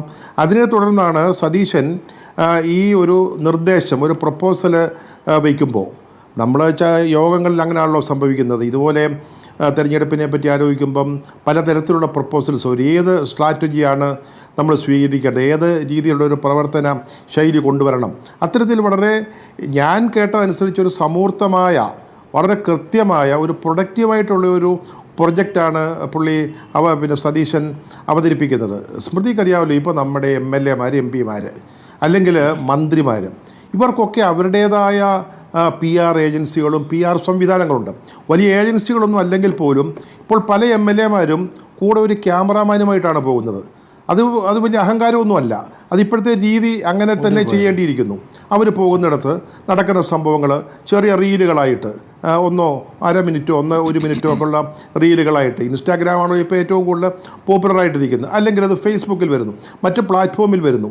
അതുപോലെ തന്നെ മന്ത്രിമാരൊക്കെ ആണെങ്കിൽ അവരുടെ മണ്ഡലത്തിൽ നിന്ന് അല്ലെങ്കിൽ അവരുടെ വകുപ്പുമായി ബന്ധപ്പെട്ട് ഫീഡ്ബാക്ക് കിട്ടുന്നതിന് അവർ പുറത്തെ ഏജൻസികളെയൊക്കെ പിന്നെ അവരുടെ സേവനങ്ങളൊക്കെ പ്രയോജനപ്പെടുന്നുണ്ട്. അതാണ് ഇപ്പോഴത്തെ രീതി. അങ്ങനെ പോയെങ്കിൽ മാത്രമേ പറ്റൂ. അല്ലാതെ നിങ്ങൾ ഈ പോസ്റ്റർ അടിച്ചും അല്ലെങ്കിൽ പ്രസംഗിച്ചും പ്രസ്താവിച്ചും അല്ലെങ്കിൽ ചുവരെഴുതിയൊന്നും കൊണ്ടൊന്നും തെരഞ്ഞെടുപ്പുകൾ ജയിക്കാൻ പറ്റില്ല. ജനങ്ങളിലേക്ക്, പ്രത്യേകിച്ച് ചെറുപ്പക്കാരായ ആളുകളിലേക്ക് നമ്മുടെ സന്ദേശം എത്തണമെങ്കിൽ, നമ്മുടെ പേരെത്തണമെങ്കിൽ, നമ്മുടെ രൂപം എത്തണമെങ്കിൽ ഒരു പുതിയ രീതിയിലുള്ള ഒരു പ്രചാരണ രീതികളിലേക്ക് നമ്മൾ പോയേ പറ്റൂ. ഇവിടെ ഇപ്പം ഈ ഡേറ്റ അവൈലബിൾ ആണെന്ന് പറഞ്ഞു.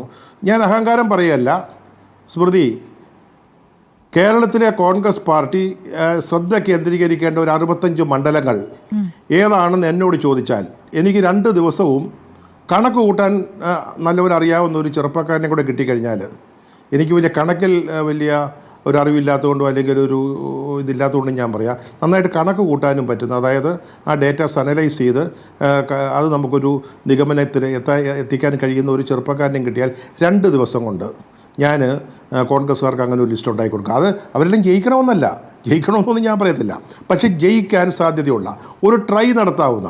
അപ്പോൾ ഇവിടെ ചോദിക്കും ഇങ്ങനെ ABCD എന്നൊക്കെ പറഞ്ഞിട്ട് നിങ്ങൾ മണ്ഡലങ്ങളെ വിഭജിക്കുന്നത് അല്ലെങ്കിൽ തട്ടിലാക്കി നിർത്തുന്നത് മറ്റ് Bയും Cയും ഒക്കെ ഉള്ള മണ്ഡലത്തിലുള്ളവരുടെ എന്താ പറയുക, അവരുടെ ഒരു ഇതിനെ അവർക്ക് എന്തെങ്കിലും രീതിയിൽ അവരെ ബാധിക്കും, അവരുടെ ആത്മവിശ്വാസത്തെ ബാധിക്കുമെന്നൊക്കെ ചോദിക്കാം.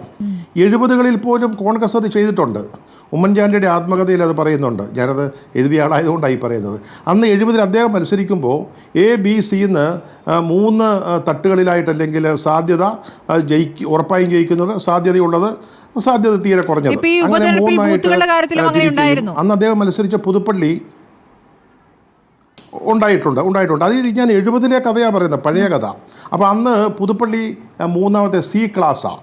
അപ്പം ഉമ്മൻചാണ്ടിയോട് താങ്കളാണ് സ്ഥാനാർത്ഥി എന്ന് പറഞ്ഞപ്പോൾ KM ചാണ്ടി സാർ പറഞ്ഞു, ഉമ്മൻചാണ്ടി നിങ്ങളിത് 2ാം സ്ഥാനത്തേക്ക് വന്നാൽ നിങ്ങൾ ജയിച്ചതായിട്ട് ഞങ്ങൾ കരുതിക്കൊള്ളാം. അങ്ങനെയാണ് അത് എല്ലാ പാർട്ടികളും, അത് CPM ഒക്കെ അങ്ങനെ തന്നെ ചെയ്യും. അതൊന്നും പരസ്യപ്പെടുത്തുന്നുണ്ടാവില്ല. അതുപോലെ തന്നെയാണ് ഇപ്പോൾ ഒരാളുണ്ടല്ലോ കനകുലു, അങ്ങനെ പറഞ്ഞ ഒരാൾ ഈ കോൺഗ്രസിൻ്റെ കാര്യങ്ങളൊക്കെ നോക്കാൻ വേണ്ടി ഇപ്പോൾ ഹൈക്കമാൻഡ് ഇങ്ങോട്ട് പറഞ്ഞു വിട്ടിട്ടുണ്ട്. അദ്ദേഹം കുറേ മാസങ്ങളായിട്ട് അതിൻ്റെ അന്വേഷണങ്ങളും സർവേകളും ചർച്ചകളും ഒക്കെ നടത്തിക്കൊണ്ടിരിക്കുക. അതിൻ്റെ ഡേറ്റാസ് ഉണ്ട്. ആ ഡേറ്റാസ് പ്രതിപക്ഷ നേതാവ് എന്ന നിലയിൽ സതീശന് ലഭ്യമാണല്ലോ, ആക്സസ് ചെയ്യാൻ പറ്റുമല്ലോ. അദ്ദേഹം 4 ഗ്രൂപ്പുകളായിട്ടാണ് 144 മണ്ഡലങ്ങളെ തിരിച്ചിരിക്കുന്നത്. UDFന് ജയിക്കുന്ന ഉറപ്പുള്ളത്, ജയിക്കാൻ സാധ്യതയുള്ളത്, ഒന്ന് ശ്രമിച്ചാൽ നോക്കാവുന്നത്, തീരെ രക്ഷയില്ലാത്തത്, അങ്ങനെ അദ്ദേഹം 4ആയിട്ട് തിരിച്ചിട്ടുണ്ട്. ഇവക ഡേറ്റാസൊക്കെ ഉണ്ടെന്നേ. അപ്പോൾ അവിടെ നിൽക്കുകയാണ്. അതാണ് ഇത് ഉപയോഗിച്ചുകൊണ്ട് നമ്മളൊരു ചില നിഗമനങ്ങളിലേക്ക് എത്തുന്നു. അതിനെന്താ കുഴപ്പം? ഞാൻ ചോദിച്ചോട്ടെ, VD സതീശൻ ആരാ? VD സതീശൻ ഇവിടുത്തെ പ്രതിപക്ഷ നേതാവാണ്, UDFൻ്റെ ചെയർമാനും കൂടാ. അപ്പോൾ അദ്ദേഹം ഒരു ഷാഡോ മുഖ്യമന്ത്രിയെ പോലെ ജനാധിപത്യ രീതിയിൽ അങ്ങനെയാണല്ലോ പറയുന്നത്, അങ്ങനെ പ്രവർത്തിക്കുന്ന ഒരാളാണ്. അപ്പോൾ അദ്ദേഹത്തിനാണ് കൂടുതൽ ഉത്തരവാദിത്വമുള്ളത്. എങ്ങനെ അടുത്ത തെരഞ്ഞെടുപ്പിൽ UDFനെ അല്ലെങ്കിൽ കോൺഗ്രസിനെ മുൻനിരയിൽ കൊണ്ടുവരണം, അതിനുവേണ്ടി അദ്ദേഹം ഹോംവർക്ക് നടത്തുന്നു, അദ്ദേഹം ചില പഠനങ്ങൾ നടത്തുന്നു, അദ്ദേഹം സമയം ചെലവഴിക്കുന്നു, അദ്ദേഹം ചിലപ്പോൾ പുറത്തുള്ള ഏതെങ്കിലും ഏജൻസികളുടെ സഹായം അല്ലെങ്കിൽ എക്സ്പേർട്സായിട്ടുള്ള ആളുകളുടെ സഹായം തേടിയിട്ടുണ്ടാവും. അങ്ങനെ അത് അദ്ദേഹത്തിൻ്റെ ഉത്തരവാദിത്വമാണ്. അല്ലാതെ ഒരു സർവേ നടത്തുക എന്ന് പറയുന്നത് AICCക്ക് മാത്രം അവകാശപ്പെട്ട് അങ്ങനെ വല്ലതും ഉണ്ടോ? ഏതെങ്കിലും പാർട്ടിയിൽ അങ്ങനെ ഉണ്ടോ? MLAമാർ അവരുടെ, നമ്മുടെ ഇന്നത്തെ കേരളത്തിലെ MLAമാർ അവരവരുടെ മണ്ഡലങ്ങളിൽ സർവേ നടത്തുന്നവരാ. അതിൻ്റെ അടിസ്ഥാനത്തിലാണ് അവരുടെ പ്രവർത്തനം. ഏത് ഇഷ്യൂസ്, ലോക്കൽ ഇഷ്യൂസ് എന്ത് ഉയർത്തിക്കൊണ്ടുവരണം, നിയമസഭയിൽ എന്താണ് പറയേണ്ടത്, അങ്ങനെ സർവേയും അന്വേഷണവും പഠനവും നടത്തുന്ന ഒരു രീതിയാണ് ഇവിടെയുള്ളത്. പിന്നെ ഇവിടെ നമ്മുടെ സജീവൻ പറഞ്ഞതുപോലെ തന്മയത്വത്തോടുകൂടി നടത്തിക്കൊണ്ട് പോയോ എന്നൊക്കെ ചോദിച്ചാൽ വേണമെങ്കിൽ അത്തരത്തിലുള്ള ഒരു ആക്ഷേപം അല്ലെങ്കിൽ ആരോപണം അതാ സതീശനെ തീരുമാനിക്കട്ടെ. ജയിക്കാൻ കഴിയുമോ എന്നുള്ളത് അതാത് സ്ഥലങ്ങളിലെ KSU പ്രവർത്തകരോട് ചോദിച്ചാൽ അറിയാമല്ലോ എന്ന് VD സതീശൻ തിരിച്ചു ചോദിച്ചു എന്നുകൂടി കേൾക്കുന്നുണ്ട്. അതായത് അവിടെയുള്ളവർക്ക് കൃത്യമായിട്ട് അറിയാം ജയസാധ്യതയുണ്ടോ ഇല്ലേ എന്ന്. അതാണ് ഇപ്പോൾ ഇവിടെ പറഞ്ഞല്ലോ, അതാത് മണ്ഡലങ്ങളിലെ അതാത് നിയോജക മണ്ഡലങ്ങളിലെ കോൺഗ്രസിൻ്റെ നേതാക്കൾക്ക് ഇൻപുട്ട് കൊടുക്കാൻ പറ്റുമല്ലോ. ഇതൊക്കെ പലയിടത്തും സ്വീകരിച്ചിട്ടുണ്ടാവും അദ്ദേഹം. കണക്കുകൾ കൂട്ടുന്ന സമയത്ത് ഞാനും എനിക്ക് ചുറ്റുമുള്ള കുറച്ചാളുകളും മതി എന്ന തീരുമാനത്തിലേക്ക് VD സതീശൻ എത്തുന്നുണ്ടോ? അതാണോ യഥാർത്ഥത്തിൽ മറ്റു നേതാക്കളെ പ്രകോപിതരാക്കുന്നത് എന്ന ചോദ്യം കൂടിയുണ്ടല്ലോ. ശ്രീ നിസാം സെയ്ദ്, ഞാൻ നേരത്തെ ചോദിച്ചത് ഇതാണ്.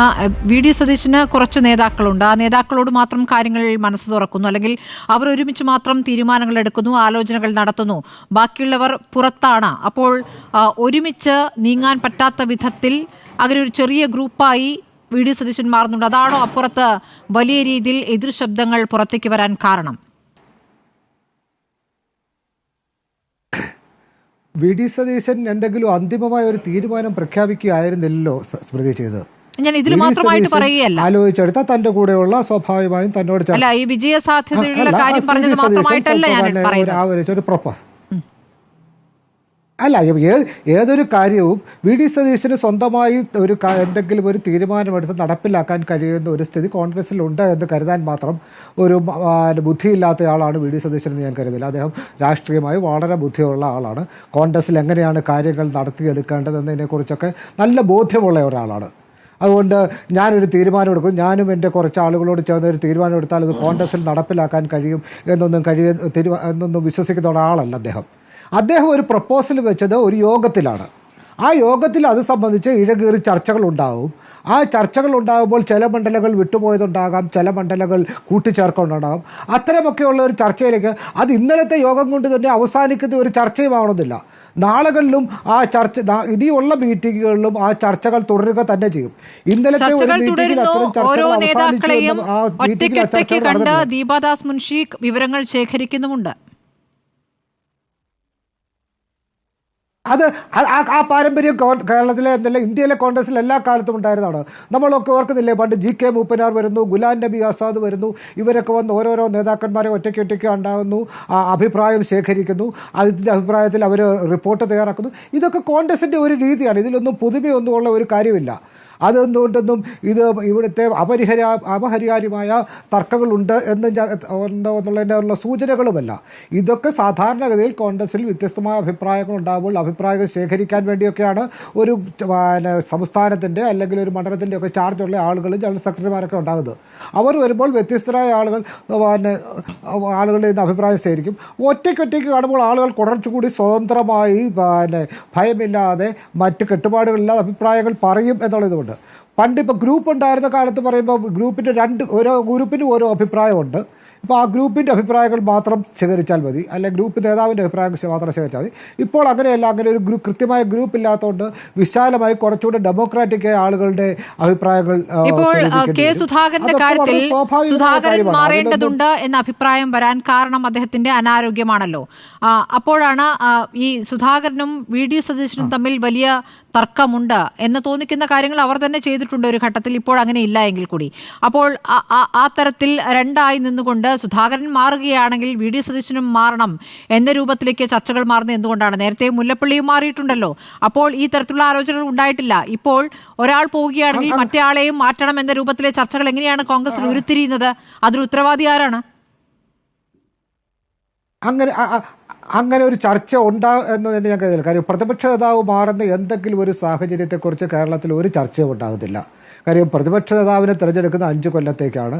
KPCC പ്രസിഡന്റ് അങ്ങനെ ഒരു ഫിക്സഡ് ടെന്യൂവറിൽ തിരഞ്ഞെടുക്കുന്ന ആളല്ല. KPCC പ്രസിഡന്റ് ഒരു 2-3 കൊല്ലം കഴിയുമ്പോഴൊക്കെ മാറുന്ന സ്വഭാവമാണ്. ഒരു സഭയുടെ കാലാവധിക്കിടയിൽ പ്രതിപക്ഷ നേതാവിനെ മാറ്റിയ ഒരു ചരിത്രം കേരളത്തിലെ കോൺഗ്രസ്സിലില്ല. അങ്ങനെ ഒരു സാഹചര്യം, അങ്ങനെ ഒരു ആവശ്യം യാഥാർത്ഥ്യബോധത്തോടുകൂടി ആരെങ്കിലും ഉന്നയിക്കുന്നു എന്ന് ഞാൻ കരുതുന്നുമില്ല. KPCC പ്രസിഡന്റും പ്രതിപക്ഷ നേതാവും തമ്മിൽ വലിയ തർക്കങ്ങൾ നിലനിൽക്കുന്നു എന്ന് കരുതിയിരുന്ന അവർ തമ്മിൽ പരസ്യമായി ചില അഭിപ്രായ വ്യത്യാസങ്ങൾ പ്രകടിപ്പിച്ചതിന് ശേഷമാണ് അവർ ഒന്നിച്ച് കേരളമൊട്ടാകെ ഒരു ജാഥ നയിച്ചത്. അപ്പോൾ ഇത് അപരിഹാര്യമായ തർക്കങ്ങളൊന്നും ഇവർ തമ്മിലോ കോൺഗ്രസിനുള്ളിലോ ഏതെങ്കിലും 2 നേതാക്കന്മാർ തമ്മിലുണ്ട് എന്ന് ഞാൻ കരുതുന്നില്ല. അത് പക്ഷേ ഇപ്പം ലാൽകുമാർ പറഞ്ഞാൽ കേൾക്കുക. ലാൽകുമാർ പറഞ്ഞത് കോൺഗ്രസ് വിമർശമാണെങ്കിലും ഫലത്തിൽ അത് CPM വിമർശമായി മാറി എന്നുള്ളതാണ്. CPMൽ VS അച്യുതാനന്ദനും പിണറായി വിജയനും ഉള്ള കാലത്ത് ആ പാർട്ടിക്ക് ജീവഭാഷ ഉണ്ടായിരുന്നു. ഇപ്പോൾ VS അച്യുതാനന്ദൻ ഇല്ലാതോടുകൂടി പിണറായി വിജയൻ്റെ വാക്കുകൾ മാത്രം അവസാന വാക്കായി മാറുന്ന കാലത്ത് ആ പാർട്ടിയുടെ ജീർണത എത്രമാത്രം ഉണ്ടായി എന്ന് ജനങ്ങൾക്ക് മനസ്സിലാവുമെന്ന് പറയാതെ പറയുകയായിരുന്നു. MLA കൂടി കവിയായി മാറിയ ദിവസമാണ് ആ സഭയിൽ. തിരിച്ചെത്താം ഇങ്ങനെ വാഴ്ത്തുപാട്ടുകാരെങ്ങനെ വന്നുകൊണ്ട് ഒരു പാർട്ടി എത്രമാത്രം ജീർണതയിലേക്ക് എത്തും എന്നുള്ളതിന് CPM തന്നെ ഏറ്റവും വലിയ ഉദാഹരണമാണെന്ന് പറയാതെ പറയുകയായിരുന്നു.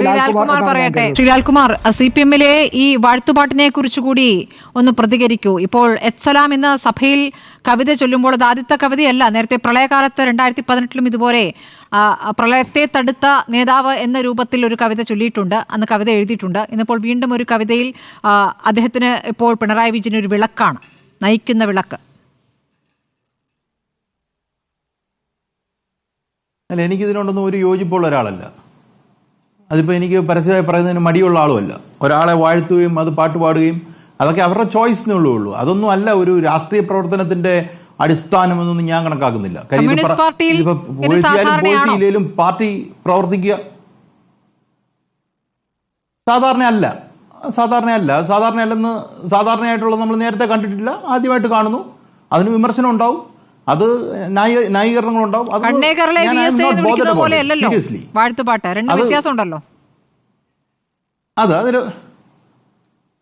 ഉണ്ട്, ഞാൻ സമ്മതിച്ചല്ലോ, സമ്മതിക്കാതിരുന്നില്ലല്ലോ. കണ്ണേ കരളെ VS എന്ന് വിളിക്കുന്ന ഒരു മുദ്രാവാക്യമാണ്. അത് പോട്ടെ, ഞാൻ പറഞ്ഞു വരുന്നത് അതാ പറഞ്ഞു, ഒരു കാര്യം നമുക്ക് പൂർണ്ണമായി അംഗീകരിച്ചാൽ മാത്രമേ, അല്ലെങ്കിൽ ഇത് പൂർണ്ണമായി സമ്മതിച്ചാൽ മാത്രമേ നമുക്ക് സപ്പോർട്ട് ചെയ്യാൻ പറ്റൂ എന്നൊരു ധാരണ വ്യക്തിപരമായി എനിക്കുള്ള ഒരാളല്ല. ഞാൻ എത്രയോ പ്രാവശ്യം CPM പറഞ്ഞു ഈ നയത്തോട് എനിക്ക് എതിർപ്പാണെന്ന് ഞാൻ എത്ര പ്രാവശ്യം ഇവിടെ പറഞ്ഞിട്ടുണ്ട്, പറയും. അതുകൊണ്ട് ഞാൻ CPM കാരനോ അല്ലെ CPM സഹയാത്രികനാകാതിരിക്കുന്നില്ല. ഇവിടെ ഞാൻ നേരത്തെ പറഞ്ഞ ബൈപോളാർ പൊളിറ്റിക്സിനെ കുറിച്ച് ഞാൻ പറഞ്ഞതിന് കാര്യം എന്താ, അത് കോൺഗ്രസിന്റെ സ്ട്രെങ്ത് ആണെന്ന് കോൺഗ്രസ് അവകാശപ്പെട്ടിരുന്നു എന്ന് കോൺഗ്രസ് പറഞ്ഞിരുന്നു. CPM അങ്ങനെ ഒരു പാദം ഇല്ല. CPM എന്നും CPM പറഞ്ഞുകൊണ്ടിരുന്നത് തിരിച്ചാണ്. അതിനകത്ത് ഈ പറയുന്ന ബൈപോളാർ എന്ന് പറഞ്ഞൊരു കാര്യം ഇല്ല എന്നാണ് CPMന്റെ അടിസ്ഥാനപരമായ പൊസിഷൻ, അല്ലേ? അതിന് സംശയമില്ല. ഞാനാ പറഞ്ഞത് അതൊരു സ്ട്രെങ്ത് ആയിട്ട് എടുക്കാനാണെങ്കിൽ സ്ട്രെങ്ത് ആയിട്ട് കണക്കാക്കാം. സ്ട്രെങ്ത് ആണെങ്കിൽ സ്ട്രെങ്ത് ആയിട്ട് കണക്കാക്കാം എന്ന് പറഞ്ഞത്. ഒരു കാര്യം കൂടെ ഞാൻ മെയിൻ ആയിട്ട് പറയാം. നോക്കൂ, ഇവിടെ KPCC പ്രസിഡന്റിനെ മാറ്റുന്നതുമായി ബന്ധപ്പെട്ട ചർച്ചകളാണ് നിൽക്കുന്നത്. അതുമായിട്ട് ബന്ധപ്പെട്ട ചോദ്യങ്ങളാണല്ലോ ചോദിച്ചത്. അപ്പം നിസാം പറഞ്ഞത് എന്താണ്? നിസാം പറഞ്ഞത് KPCC പ്രസിഡന്റിനെ മാറ്റുന്നതിന് നിശ്ചിത സമയമില്ല, അതേ സ്ഥാനത്ത് പ്രതിപക്ഷ നേതാവിനെ മാറ്റുന്നതിന് നിശ്ചിത സമയമുണ്ട്. അതാണല്ലോ പറഞ്ഞു വന്നത്. നോക്കൂ, കഴിഞ്ഞ തെരഞ്ഞെടുപ്പ് കാലത്ത് 18 സീറ്റ് കോൺഗ്രസ് ജയിക്കുന്നു, അല്ലെങ്കിൽ UDF ജയിക്കുന്നു. ഒരു സീറ്റ് CPM, ഒരു സീറ്റ് BJPയും ജയിക്കുന്നു. അത് കഴിഞ്ഞ് ഉപതെരഞ്ഞെടുപ്പിലും വലിയ നേട്ടം കോൺഗ്രസിനുണ്ടായി എന്ന് കോൺഗ്രസിനൊരു അവകാശവാദം വരുന്നു. കോൺഗ്രസിന് അങ്ങനെ ഒരു അവകാശവാദം വരുമ്പം ആ കോൺഗ്രസിനെ നയിച്ച നേതാവിന് എന്നാ ആ ക്രെഡിറ്റ് കിട്ടാത്തത്? ആ മനുഷ്യന്റെ നേതൃത്വത്തിലല്ലേ ഈ ഇലക്ഷൻ നടന്നത്? അപ്പൊ അദ്ദേഹത്തിന് അതിനൊരു ക്രെഡിറ്റ് ഇല്ലേ? അപ്പൊ അദ്ദേഹത്തിനെ മാറ്റണമെന്ന് പറയുന്നത് അത് എന്റെ ക്രെഡിറ്റ് ആണെന്ന് VD സതീശൻ പറയുകയാണ് ഉറപ്പിച്ച്. അതാണ് അതിന്റെ ഇംപ്ലൈഡ് മീനിങ്. സംശയിക്കേണ്ട കാര്യമില്ല. ഞാൻ എന്നോട് ചോദിക്കുകയാണ്, ഇത് ആരുടെ ക്രെഡിറ്റ് ആണ്? ശരി, VD സതീശൻ ഉറപ്പായിട്ട് ഒരു ക്രെഡിറ്റ് ഉണ്ട്. അതിനേക്കാട്ടിലും ശക്തമായി ആ കോൺഗ്രസിനെ നയിച്ച സുധാകരനില്ലേ? നയിക്കുക എന്ന് പറയുമ്പോൾ ആരോഗ്യ പ്രശ്നമാണ് സുധാകരനുമായി ബന്ധപ്പെട്ട് അദ്ദേഹത്തെ മാറ്റണം എന്നതിൽ ഒരു ആവശ്യമായി വരുന്നതിന് പ്രധാനപ്പെട്ട കാരണം. അല്ലാതെ അദ്ദേഹത്തിന്റെ പ്രവർത്തനം കുറവാണോ, അദ്ദേഹം നന്നായി പ്രവർത്തിക്കുന്നില്ലേ, VD സതീശനും അദ്ദേഹം തമ്മിലൊരു കമ്പാരിസൺ അങ്ങനെയല്ലല്ലോ. ആരോഗ്യ പ്രശ്നങ്ങൾ കൊണ്ടാണ് ഒരു നേതാവിനെ മാറ്റണം എന്ന കാര്യത്തിലേക്ക് വരുന്നത്. ഇപ്പോൾ സുധാകരനായാലും ഇപ്പോൾ തന്നെ മാറ്റുന്നതിൽ കുഴപ്പമില്ല എന്നൊരു പ്രതികരണത്തിലേക്കാണ് ഇന്നലത്തെ അദ്ദേഹത്തിന്റെ പ്രതികരണത്തിൽ നിന്ന് മനസ്സിലാക്കേണ്ടത്. അപ്പോൾ എന്തിനാണ് അതിനപ്പുറമുള്ള ചർച്ചകളിലേക്ക് നേതാക്കൾ തന്നെ കാര്യങ്ങൾ എറിഞ്ഞു കൊടുക്കുന്നത്? ആരോഗ്യ പ്രശ്നമാണ് സുധാകരനെ മാറ്റുന്നതെന്ന് പറയുന്നത് പുറത്ത് പറയുന്ന കാര്യമാണ്. സത്യത്തിൽ ആരോഗ്യ പ്രശ്നം കൊണ്ടല്ല. സുധാകരൻ തന്നെ വ്യക്തമാക്കിയിട്ടുണ്ട്, എനിക്ക് ആരോഗ്യ പ്രശ്നമൊന്നുമില്ല എന്നുള്ള കാര്യം. അപ്പോൾ ഒരു KPCC പ്രസിഡന്റ് ആവാൻ ഉള്ളൊരു ആരോഗ്യമൊക്കെ അദ്ദേഹത്തിന് ഇപ്പോഴും ഉണ്ട്. പ്രശ്നം പാർട്ടി പ്രസിഡന്റും പ്രതിപക്ഷ നേതാവും തമ്മിലുള്ള ഈ യോജിച്ചു പോകായ്മ തന്നെയാണ്. ഈ രണ്ടുപേരും രണ്ട് വഴിക്ക് പോകുന്നതുകൊണ്ട് പാർട്ടിക്ക് ഗുണമില്ല എന്നുള്ള ഒരു തോന്നൽ പൊതുവെ പ്രവർത്തകർക്കും നേതാക്കന്മാർക്കിടയിലൊക്കെ ഉണ്ട്. അതുകൊണ്ടാണ് ഈ മാറ്റൽ താല്പര്യം ഉണ്ടാവുന്നത്. സുധാകരനെ മാറ്റണം എന്നുള്ള കാര്യം സുധാകരനല്ല വെച്ച്, എനിക്ക് ആരോഗ്യ പ്രശ്നമുണ്ട് അതുകൊണ്ട് എന്നെ മാറ്റണം എന്നല്ല പറഞ്ഞത്. VD സതീശ്, നമ്മൾ പുറത്ത് കേൾക്കുന്നതനുസരിച്ചിട്ട് VD സതീശൻ്റെ സമ്മർദ്ദമാണ്. അങ്ങനെ VD സതീശൻ്റെ സമ്മർദ്ദത്തിനനുസരിച്ച് ഓരോ ആളുകളെയും സുധാകരനെ പോലും അറിയിക്കാതെ ദീപാദാസ് മുൻഷി ഇവിടെ നേതാക്കന്മാരെ കണ്ടതിനോട് അദ്ദേഹത്തിൻ്റെ വിയോജിപ്പ് അദ്ദേഹം പരസ്യമായി പറഞ്ഞിട്ടുണ്ട്. അതല്ലേ മുൻപും സംഭവിച്ചിട്ടുള്ളത് തന്നെയല്ലേ? അതൊരു പുതിയ കാര്യമല്ലല്ലോ. അല്ല, തീർച്ചയായിട്ടും നേതാക്കന്മാരെ കാണുന്നില്ല. ഈ കേരളത്തിലെ നേതാക്കന്മാരെ കാണുമ്പോൾ ഇങ്ങനെ ദേശീയ തലത്തിലുള്ള നേതാവ് വന്നിട്ട് കാണുന്നുണ്ടെങ്കിൽ ഒറ്റയ്ക്കൊറ്റയ്ക്കാണ് കാണാറുള്ളത്. പക്ഷേ ഇവിടെ അദ്ദേഹം സുധാകരൻ തന്നെ പറഞ്ഞുള്ളത് ഞാൻ അറിഞ്ഞില്ല എന്നുള്ളതാണ്. അങ്ങനെ ഉണ്ടെങ്കിൽ സുധാകരൻ അറിയാതെ ചില കാര്യങ്ങൾ നടക്കുന്നു എന്നുള്ള ഒരു പ്രതിഷേധം അദ്ദേഹത്തിൻ്റെ പ്രവൃത്തിയിലും വാക്കുകളിലൊക്കെ ഉണ്ട്. നമ്മൾ കാണേണ്ട ഇപ്പോഴും ആരോഗ്യ പ്രശ്നമെന്ന് പറയുമ്പോഴും ഇന്ന് പോലും സുധാകരൻ്റെ പ്രതികരണം ആ രീതിയിലാണല്ലോ.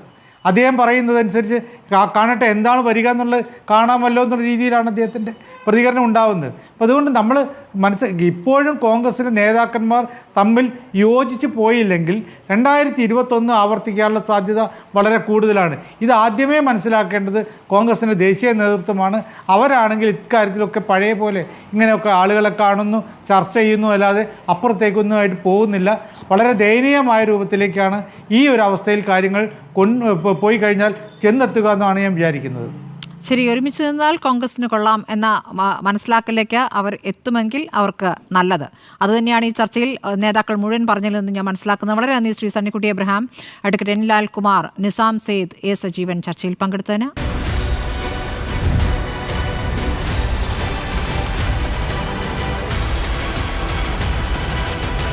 ഡിബേറ്റ് വിത്ത് സ്മൃതി പരുത്തിക്കാട്.